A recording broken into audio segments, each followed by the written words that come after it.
Welcome back to A Gift from Heaven for Tube. இன்னைக்கு சம்பார் ரவை வச்சு சக்கரை பொங்கல் எப்படி செய்கிறதுன்னு பார்க்கலாம் வாங்க. பாசிப்பருப்பு 1/3 கப்பில் எடுத்திருக்கேன். 1/2 கப்புக்கு கொஞ்சம் கம்மியாக அது ஒரு பேனில் ஆட் பண்ணிக்கோங்க. இது கூட 1 கப் சம்பா கோதுமை ரவை நல்லா ரோஸ்ட் பண்ணிக்கலாம். நல்லா வாசனை வர வரைக்கும் ரோஸ்ட் பண்ணி எடுத்துக்கலாம். ஃப்ளேம் நல்லா கம்மியாக வச்சு ரோஸ்ட் பண்ணுங்கள்.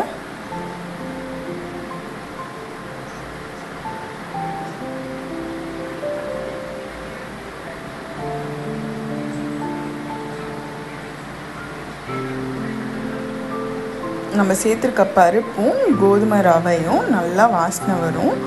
லைட்டாக கலரும் சேஞ்ச் ஆகிருக்கும். அந்த டைமில் ஆஃப் பண்ணிக்கோங்க. இப்போ நம்ம செய்ய போகிற குக்கரில் மாற்றிட்டு இதை ஃபர்ஸ்ட்டு வாஷ் பண்ணிக்கலாம். கொஞ்சம் தண்ணி ஊற்றி நல்லா இந்த மாதிரி கழுவி எடுத்துக்கோங்க. தண்ணியெல்லாம் ரிமூவ் பண்ணிட்டோம். நம்ம 1 கப் சம்பா ரவை கோதுமை எடுத்துக்கோம். அதுக்கு 5 கப் வாட்டர் ஆட் பண்ண போகிறோம். ஸோ 1:5 இதுதான் ரேஷியோ. பருப்பு 1/2 கப்புக்கு கொஞ்சம் கம்மியாக ஆட் பண்ணிப்போம்.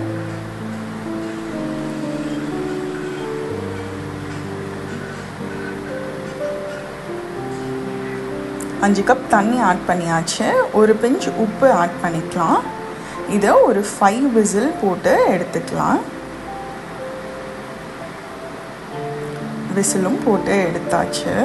நல்லா குழஞ்சி வெந்திருக்கும். அடியில் இந்த பருப்புலாம் எவ்வளோ சூப்பராக வெந்திருக்கு பாருங்கள்.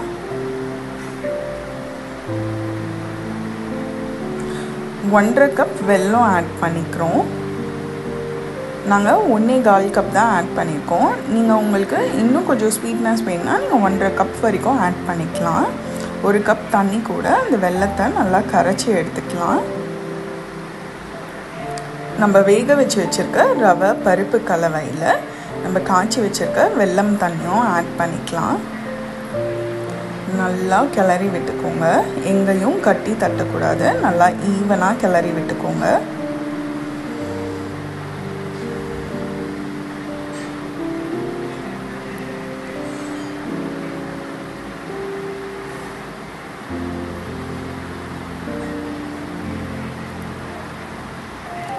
ஒரு 3 ஏலக்காய் தட்டி வச்சுருக்கோம். அதுவும் ஆட் பண்ணிக்கலாம்.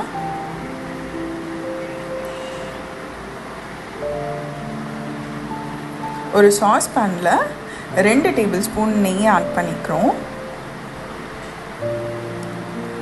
தேங்காய் குட்டி குட்டி பல்லாக கீறி வச்சுருக்கோம்.